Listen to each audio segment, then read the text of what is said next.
What's going on, Packer fans? Happy Tuesday. Welcome into an all-new episode of the Pack-A-Day Podcast. I'm your host, Andy Herman. You can follow me on Twitter at Andy Herman NFL. You can follow the podcast at Pack-A-Day Podcast. Thank you so incredibly much for being here today. I want to start actually with our main topic right away. I think the episode is probably titled something to the effect of, is Matt LaFleur on the hot seat or should he be on the hot seat? We'll answer both of those questions today. But it came from a listener question in the YouTube comments of yesterday's episode. If you missed yesterday's episode, about midway through, probably a little bit before that, I went through my whole explanation and diatribe as to why I believe that the time was now to move on from Joe Barry. I also believe that was the time after the Tampa Bay game. I also believed it was time in the offseason last year. I can understand why they didn't make that decision last year. I was a little bit understanding of after Tampa. I'm less understanding right now. I think there's been a lot of opportunities, but you can go back and listen to yesterday's episode and go through the full reason why. But on that episode, the comment from Tyree Travis was this, quote, Andy, you advocate for firing Joe Barry right now, yet you say it won't happen. And furthermore, you don't advocate then for the firing of Matt LaFleur, who's not doing what you think is the right thing to do right now. How do you reconcile this? So let's kind of start off by just stating the obvious. I think we're all basically at the same point and have come to the same conclusion that the Joe Barry experience needs to end. I think there's still some mixed opinions as to whether or not that should have happened now. I think obviously a lot of people wish it would have happened previously, or maybe that it never would have happened in the first place. But I think if you're talking about today, I think there's still a mix of whether they thought, some people think it should be done right now, or others that just say play out the rest of the season, let him have the remainder of the year, and then move on in the offseason. I think the next thing that needs to be addressed is I wholeheartedly believe that Green Bay will make the determination in the offseason to move on from Joe Barry and go in a different direction. I do not believe Joe Barry will be a coach or a coordinator or with the Packers organization in any capacity in 2024. I just do not see that being the case. So again, there's still some question mark as to whether or not it should be now or in the future, but I do think that decision is ultimately coming. But Matt has not come to that conclusion. He has decided that as of right now, at least as of me recording this, that Joe Barry being the defensive coordinator of the Green Bay Packers is still best for this team. That's what he said after the Tampa game. As of right now, it has not changed, and I do not expect it to change. If it would have had to have been almost an immediate decision in order for them to get everything in a row in time for them to kind of go through this week and have a new defensive coordinator, a new play caller. Even in a short week like this, it would have been difficult to probably do that anyway. But if they would have come to that conclusion, it almost would have absolutely had to have happened like right after the game or first thing Christmas morning, which again, I know optics can not necessarily be great because of that, but because that has not happened yet, I do not expect it to happen. But like I said, I do expect that to happen at some point in the offseason. But as of right now, Matt LaFleur has not made that change. And I think it's worth pointing out, and it's worth stating the obvious here. Matt LaFleur has done a very poor job in hiring coordinators, in deciding to keep coordinators, and bringing new coordinators on. Offensive coordinators so far for Matt LaFleur have been Nathaniel Hackett and Adam Stenavich. Now, this is the hardest one to evaluate. It's hard to evaluate Nathaniel Hackett because it was Matt LaFleur's offense and Matt LaFleur's play calling with a lot of Aaron Rodgers mixed in and what Aaron wanted to do. I can't imagine. I know Nathaniel Hackett got a lot of credit, especially for the red zone offense in 2020, which was unbelievable. They had a lot of weapons in 2020. They had Aaron playing at an MVP level, Devontae arguably playing almost at an MVP level. They had an epic offensive line up until Bakhtiari's injury. They were, Aaron Jones, of course, they were a stacked team on offense. That team should have been good in the red zone. And like I said, that the play calling was Matt LaFleur's. So much of it was what Aaron wanted to do and him making checks at the line of scrimmage. So much of that team was spamming Devontae Adams and just utilizing his superpowers. It's really difficult to evaluate what Nathaniel Hackett brought to the table. And if he was a great offensive coordinator, good offensive coordinator, bad, ugly, and different, we just don't. It's almost impossible to diagnose. We do know that it has not gone well for Nathaniel Hackett pre-Green Bay or post-Green Bay. He got relieved of his duties, I think in kind of a crappy way in Jacksonville when he got fired as offensive coordinator there. He became the head coach of the Denver Broncos, did not make it through his first. I think he got fired before the end of the season. Either he got fired before the end of the season or just after 1 year. And then he goes to the offense, become the offensive coordinator in New York, probably in an effort to get Aaron Rodgers. And without Aaron, the offense has been atrocious in New York this year. How good of an offensive coordinator he was in Green Bay, again, your mileage may vary. You may have differing opinions. I just think it's ultimately really hard to gauge based on what Nathaniel had to work with, basically being that it was already a clash of what Matt wanted to do and Aaron wanted to do. Not necessarily, I don't mean clash in like a bad way. It was just like there was already competing interests. I'm sure getting any more ideas on the table for Nathaniel was probably pretty difficult for a good stretch of that. And then you have Adam Stenavich. It's hard to also evaluate him. And for the same reason, Matt's calling the plays. He's designing the offense. He's the one putting the game plan together for the most part. And I'm sure Adam has been integral in some of the stuff that the offense has done well this year.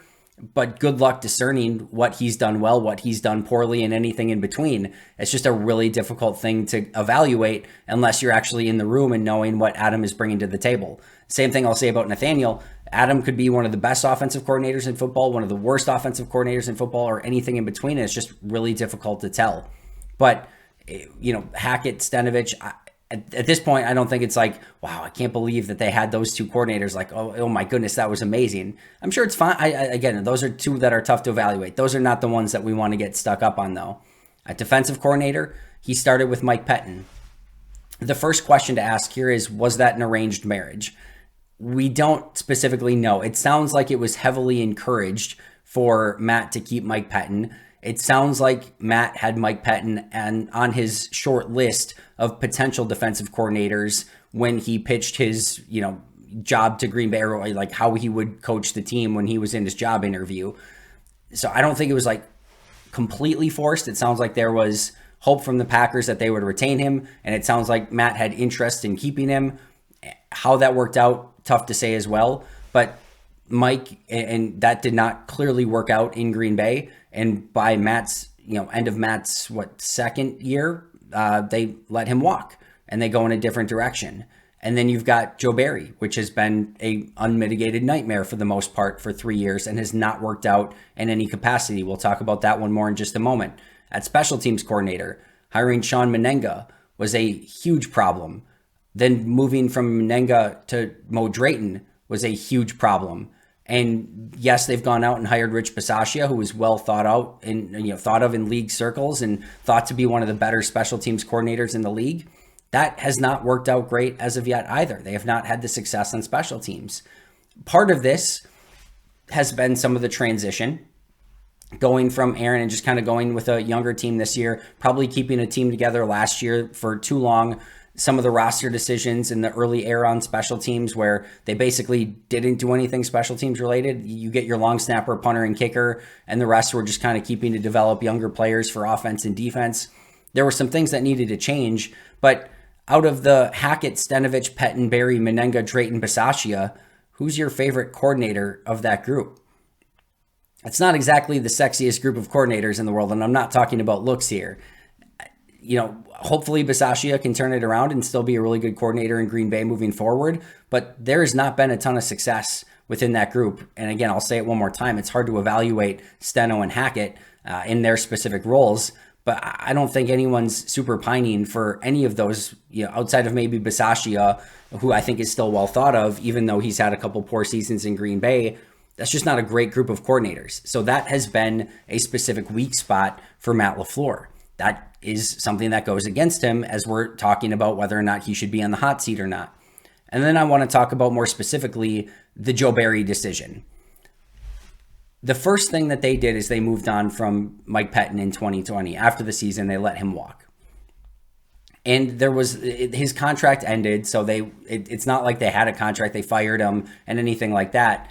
But if you're going to go in a different direction, the first thing you should probably do is make sure that you have a suitable replacement in line. And if not, you should probably consider just kind of staying with what you have. Now, most people were asking for Green Bay to move on from Mike Pettin and go in a different direction at that point.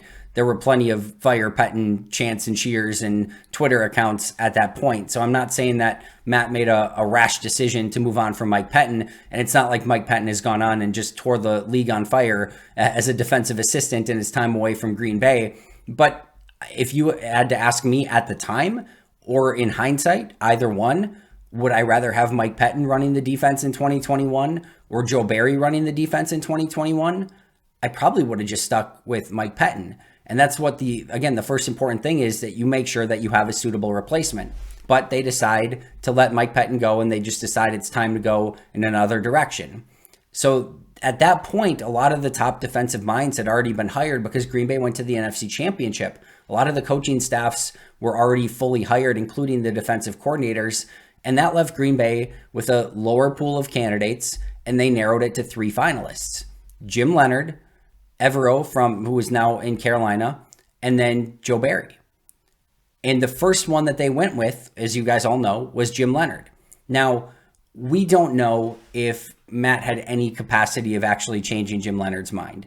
Maybe there was nothing that Matt could have done to get the front office and the powers that be to offer him more money. Maybe there was no amount of money that Leonhard would have taken to take the job in Green Bay. Maybe he always would have stayed in Madison. Maybe, like I said, there was just nothing that he could have done. But losing out on his top candidate and not being able to get him in that role when that was his guy, that does not bode well for Matt LaFleur. And that kind of goes against, what he's done from a head coach and just hiring some of these coordinators. And then the compounded problem is that you now have Evero and Joe Barry as your final 2 that you still interviewed and were looking to move forward with. Looking back, again, at the time, I don't know of anyone that was, again, hoping for Joe Barry at that point based on his previous coaching experience. And Evero was a young up-and-coming coach that I think a lot of people were pretty excited about. And Evero's had a pretty good defensive coordinator career over the course of the past couple seasons, even though he's had to go to a couple different spots.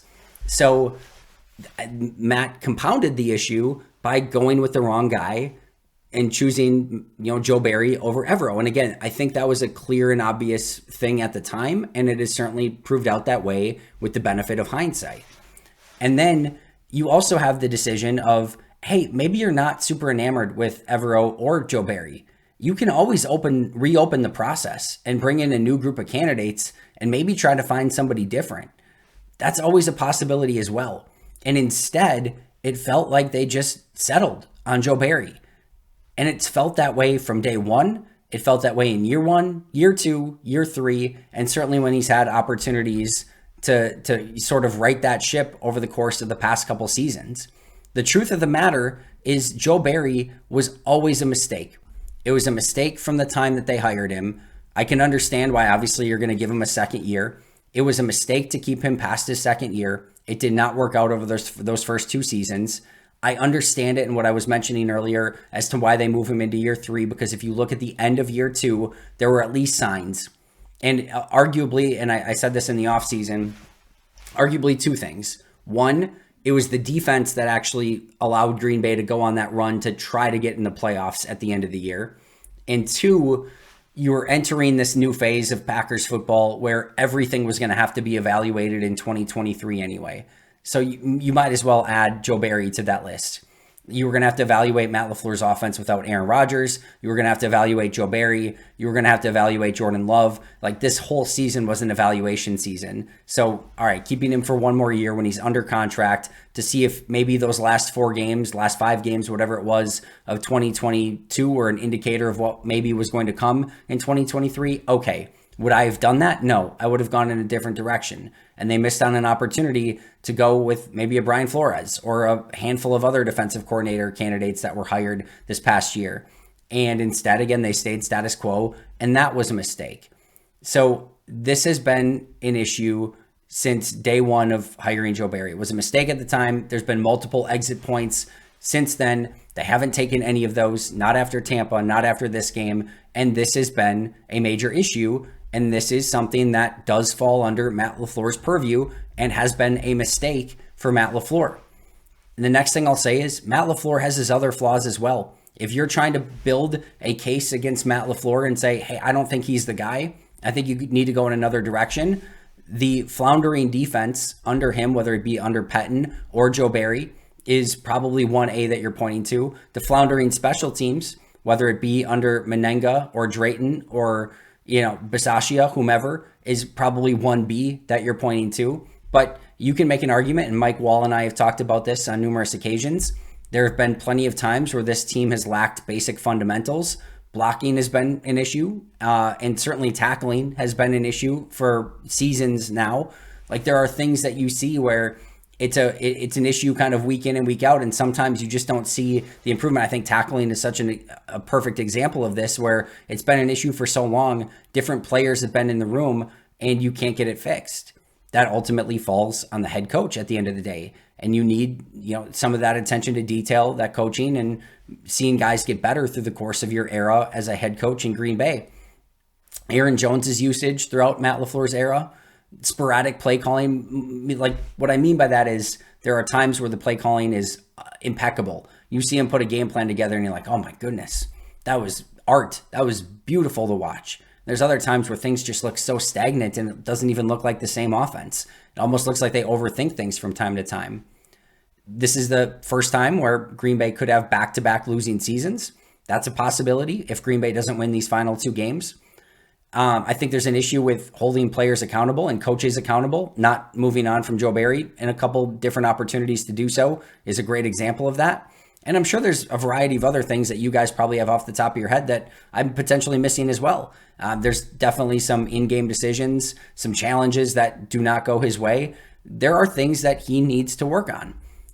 But what I will ultimately tell you is that, number one, to answer the crux of this question, is that Matt LaFleur is not on the hot seat, not even remotely. And what I will answer number two with is, should he be on the hot seat? The answer is no, not even remotely. So to go back to the initial question, how do I reconcile that?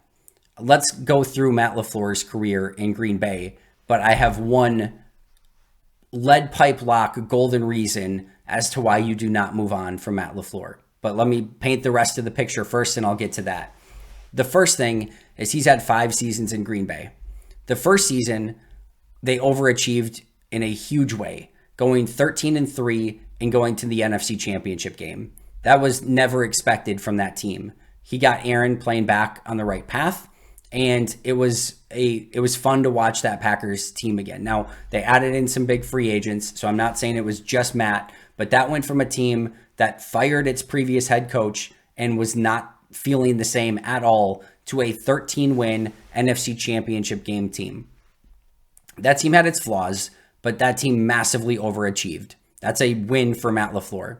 In year 2, they go 13-3. They go to the NFC Championship game again, have a game at home against Tampa Bay. It's a COVID season. It's a weird year. The Bakhtiari injury was massive. And I think you can point to a lot of the issues on defense. The Kevin King play in that game. You've got Aaron Jones that fumbles in that game. They're this close to probably getting to and maybe even winning a Super Bowl. And I know that at the end of the day, you're paid to win Super Bowls when you're the head coach of the Green Bay Packers. It's tough to say that that's a bad season by Matt LaFleur. And Aaron Rodgers MVP, we can go on and on. That's a good year from Matt. Year 3, 13-4. They lose in the divisional round. Special teams lost them that game. Now, the offense was not good in that one either. You've got a weirdo Mercedes Lewis fumble. You've got some weather conditions, but a disappointing end to the year. No question about it. That team was talented enough to make a further run into the playoffs last year. And there were certainly some things that Matt got wrong, but 13-4, divisional round loss. You can argue disappointing, but if 13-4 in a divisional round exit is your most disappointing season through 3 years, you're probably still doing a pretty good job. And we can argue that, hey, you've got Aaron Rodgers. Like, that's the expectation. Okay, but still, it doesn't always go that way. And I don't think there's anyone after 3 years that's saying, hey, this isn't a really good head coach and this is going to be the head coach for a while. Then you get to year 4, 8-9, first losing record, disappointing season. I don't think there's too many ways around that. But I do think if you use the benefit of hindsight, that team just felt broken. It didn't feel right. And some of that was Matt in coaching. That's fair. The whole Aaron dynamic and Aaron relationship, Aaron did not play well last year at all. I mean, nothing like any of his seasons in Green Bay. It was by far and away. Now, we can again point to the rib, the thumb, whatever you want to point to. It was nothing like normal Aaron Rodgers that season. They move on from Devontae Adams. That's not a Matt LaFleur decision. You've starting to integrate some youth, but also bringing back a ton of veterans. It just, the pieces never fit together. And I think if you look back at it honestly, you can say, well, maybe it shouldn't have been 8-9. Probably should have been more of a 10-6. That was not a team that was going to go make a Super Bowl run. They probably were a year late in rebuilding. I can understand why they did that. I don't think 8-9 is this crazy, awful mark on Matt's resume, like maybe it felt at the time. I think that the fact that they got through that season, one game away from the playoffs, it's not ideal. I get it. I'm not here to convince you that that was actually a good season. It wasn't. But I think based on where the roster was and just based on where, like I said, the pieces not fitting together, that team just needing an influx of talent, I don't think that that's an egregious season going 8-9 in that year, but definitely a disappointment. And so far they are 7-8 this year in year 5, where everyone's expectation, like on the high end of like what to expect from this team, was like 8 wins. And some were saying 9 or 10, yes, but that was an aggressive, prediction, and they could still get to 9 wins. That's within the realm of possibility. Now, if they lose the final 2 to Minnesota and Chicago, 7-10 is slightly disappointing, but not out of the realm. Like, I think everyone was saying like somewhere between 7 and 9 wins for this team. And that's where they're going to be. The low end is 7, the high end is 9, probably ends at 8, maybe 9, we'll see. But they can still get in the playoffs this year as well. You have 1 year out of 5 that has been a disappointment so far. You could point this year to the easier schedule and say, hey, there's games they should have won and they actually should be a couple games better than they are right now. Okay, that's fine. But I have a hard time pointing to this season if you look at expectations prior to the season and saying 7-8 so far through 15 games is a disappointment for this team. I think that's about right on par and right what we expected going into the year. Overall, if you're looking at 5 seasons, overachieved massively in year 1, 13-3 NFC Championship game year 2, 13-4 playoffs in year 3, 8-9 disappointing in year 4, 7-8 right on target so far in year 5. That's not a resume of a coach that you fire in the NFL. This team has never quit on Matt, regardless of what adversity they have faced, losing 4 in a row this year, losing I think 7 out of 8 last year. They still made the push. They've been in the playoff hunt in every single season under Matt. And they could, if they win their next 2 and get a little bit of help, they could be in the playoffs in 4 out of 5 years, with the only year that they missed it because they lost in the final week of the season with an opportunity to go to the playoffs. That's a pretty good stretch of coaching from any coach in the NFL, period, with any roster. That's a good stretch. He's a smart offensive mind. I truly believe that. He's analytically driven. I love that about him. Like he makes decisions a lot based on analytics. And again, I don't think there's been this massive underachievement in any one specific season. If you want to point to last year again, that's fine. I understand it. I get it. I just wouldn't, with the benefit of hindsight, knowing what we know now about some of the players on that roster, and just at a point where they, like I said, they probably needed to move on a year earlier. But here's the smoking gun. Here's the silver bullet. Here's everything that you need to know. The number one reason that Matt is not on the hot seat, nor should he be on the hot seat, is because of Jordan Love. And what I mean by that is this offense is progressing in a very beautiful way, with young quarterback, young receivers, really a lot of young offensive linemen still, young tight ends. Running back's the only position where you're going to have to probably move on at some point from a couple of these players and start getting younger. But this is a young offense that's playing really good football right now. But even outside of that, which is Matt's biggest area, by the way, that's his area of expertise. Now, he has to command the entire team, and we've already gone over there's things that he needs to improve upon, but his best area of expertise is offense. And the biggest thing here is you can't do that to Jordan at this point. Jordan is just getting his feet under him, literally and figuratively, and becoming what could potentially be a big-time quarterback in this league. The very last thing that you would want to do to Jordan right now is put a new offense in front of him. Put a new coach, a new coordinator, like I said, a new playbook, a new design, that would take all these years of developing Jordan and just undercut it out. And I'm not saying he couldn't learn. I'm not saying he couldn't get better, but you are this close to potentially taking a significant step with Jordan as being a big time QB in this league with just a tweak or two. And if you give him another year in this offense, the hope is that it gets even better. And we've seen it grow throughout the course of this year. The worst thing for this franchise right now, in my opinion, would be taking Matt away from Jordan and making him do something different, something new, just when he's starting to gain a level of comfortability in the NFL with this offense, with this team, with this coach. That is a recipe for disaster. That's how bad teams get bad. So yes, there are 1,000,000% things that Matt has not done perfectly. That's true. There are things that he absolutely needs to work on, but in no way can you take him away from Jordan Love at this point. And you need to continue the progress for Jordan that Matt and this offense have made together. Hopefully you can keep Tom Clements there as well. We'll see if that happens in this offseason. But I think the more consistency that you can keep on offense around Jordan, the better. So then that begs the question, where do you go from here? The first thing is you continue your offensive success. That has to be the baseline for everything that you're doing. The offense cannot take a step back. It needs to continue to take steps forward. You're hoping in another year with Dobbs and Watson and, Wicks and Reed, Musgrave, Kraft, Bo Melton, all of these guys, Malik Heath, that this offense continues to improve, and especially with Jordan in year 2 as a designated starter. That offense should continue to get better. We're seeing it this year. It should carry over into next year as well. That starts with Matt LaFleur staying in his position, being the head coach, being the play caller, being the offensive designer. That's a good thing. That is a very good thing for Green Bay right now. Number 2, completely rehaul the defense.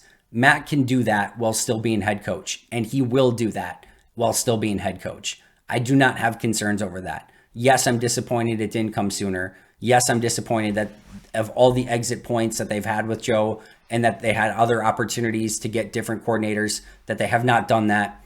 But I do believe that they will rehaul this defense in the offseason.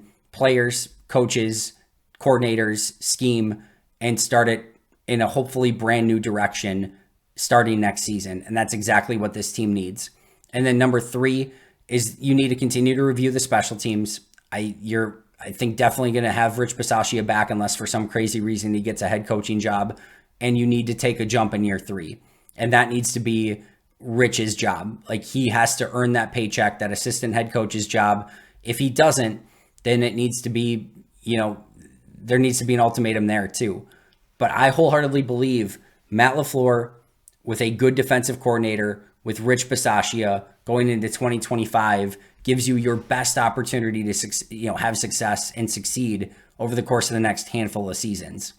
Now, there's no guarantee they can find that defensive coordinator. There's also no guarantee that if you're hoping for a new head coach, that they're going to hire somebody. That there are a lot of bad head coaches in the NFL. And while Matt is not perfect, no coach is. There's frustration right now in Dallas with Mike McCarthy. There's frustration in Philadelphia. Bill Belichick is probably going to be gone from New England, the greatest coach maybe to ever live. Kansas City and Andy Reid, there are questions from Kansas City fans right now for that offense. McDermott in Buffalo, things have been on the upswing, but there were calls for his job all throughout this season. There's a precious few coaches that are in a list of like, hey, we really love this guy. John Harbaugh right now in Baltimore, and there have been some sticky moments. Even Mike Tomlin in Pittsburgh right now, there's questions as to whether or not he'll be back. And he's like the long-standing coach in the NFL. Kyle Shanahan, even though despite the loss in Baltimore, I think there's a lot of real positivity still around him. Sean McVay's having a really good year, but there are just not very many coaches that have great approval ratings. Like, that's just the state of the NFL. And there's no guarantee that when Green Bay brings somebody new in, that you're going to get somebody that will make it better. And especially with the way Jordan is playing right now, I just think that is a massive mistake waiting to happen. Matt needs to get better. He needs to improve. He needs to absolutely crush this defensive coordinator hire and the entire defensive coaching staff. This is a can't miss decision this offseason, meaning A, you have to move on from Joe, and B, you have to get that hire right. We've went through the entire list of coordinators in Green Bay. It's not great. His next hire has to be great. He has to crush it. He has to get it right.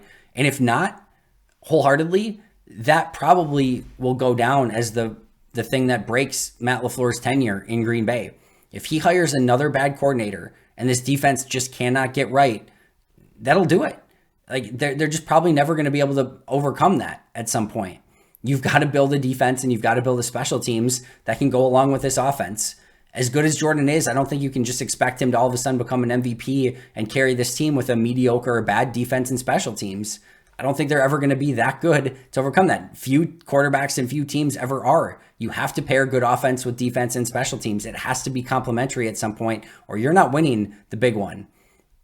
So if Matt doesn't get this right, that's going to ultimately probably be his demise. But I think you have to give him the opportunity one more time to get this right because of where things are headed with his main area of focus, and that is that offense, and with his quarterback of the future and being Matt LaFleur, or being Jordan Love, excuse me. The expectation should be a winning season in 2024. I do believe that, with a better defense and a better special teams. And Matt needs to find a way to deliver on that. I'm not saying that he should go into next season with this pristine, perfect standing and that there's no questions to be asked. I'm not saying that at all. The expectation should be a winning year, continued improvement on offense, and a rapid improvement on defense and special teams. That needs to be the expectation in 2024. And Matt and Brian and Russ Ball, they all need to work on that together to make sure that this franchise is in a position where they can make that jump. Matt's ultimately responsible for the defense. He needs to understand that this is a absolute must crush hire for him. And he also has to make sure that he is continuing to get better at all those things that we talked about earlier that have been a little bit of a weak spot at times for him. But the biggest one, in my opinion, that he's gotten wrong or that he's had issues with is his ability to hire coordinators. And now he's going to have one more chance to do that this offseason. Like I said, I'll say it one more time. He has to get it right. Gets one more chance to fix it. And if not, it will ultimately probably be the thing that does eventually cost him his job. All right, that's my main topic for today. A couple other quick notes really quick. 49ers lose on Monday.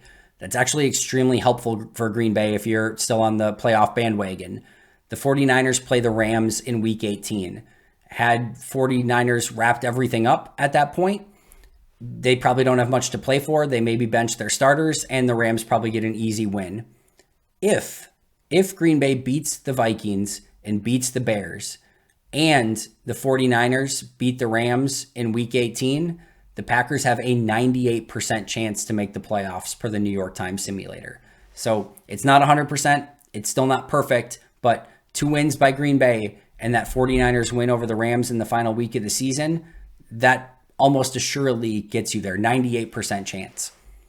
That's a big change where, again, if San Francisco had nothing to play for in that game, which they very well might not have had they beat Baltimore, it probably just means a Rams win, and it drops down even with 2 wins for Green Bay more to like the 60% range. So that was a big result for Green Bay. Meanwhile, I talked about yesterday Minnesota and some of their injuries. The initial outlook on TJ Hawkinson is not good per Jeremy Fowler. It looks like he almost certainly is going to be out this week. DJ Wanham is out for the year. Clearly he'll be out this week. Mekhi Blackmon, who left with a shoulder injury, we don't know a updated status yet, but he took himself out of the game because he could no longer play. We just went through the experience with Jair. We know those shoulder injuries could linger. He could be out for Minnesota. And then Jordan Addison, diagnosed with an ankle sprain. He was doing a MRI on Monday. We'll see how that comes out. It sounds like he is week to week. There have been some reports that make it seem like he could be unlikely to play, but that's going to be probably the big one to keep an eye on. But Green Bay could end up playing Minnesota with no Kirk Cousins, no TJ Hawkinson, no Jordan Addison, of course, DJ Wanham. This is a beat up Minnesota team right now. Now Green Bay is too. It's not to say that I'll start by saying I would much rather this game just be a completely healthy Minnesota versus a completely healthy Green Bay. That'd be great. But right now you are fighting for a playoff spot and Minnesota could be missing some key pieces in this particular game. All right, that's going to do it for me today. Shout out to our Hall of Fame and All-Pro members, Most Hated Minnesotan, PJ Wayne, John Wild, Shea Bradad, Arnaldo Espinosa, Jennifer Wright, Boom Handle, Lori Lord, Donald Lee, Baby QB, and MB1023. So just to recap really quick, to answer the question I asked at the beginning, all three of them. Is Matt LaFleur on the hot seat? No. Should he be on the hot seat? Absolutely not. And how do I reconcile those things of saying, hey, Joe Barry should be fired and Matt's not doing it, so that falls on Matt? Yes, it does. And it's a mistake in my opinion, but I don't think it's a catastrophic mistake at this point. It will be if he doesn't do it in the offseason, or if he does it in the offseason and doesn't hire the right defensive coordinator. That probably will be a catastrophic mistake down the line. Thank you guys. Appreciate you as always. I will see you tomorrow. But until next time, go Pack Go.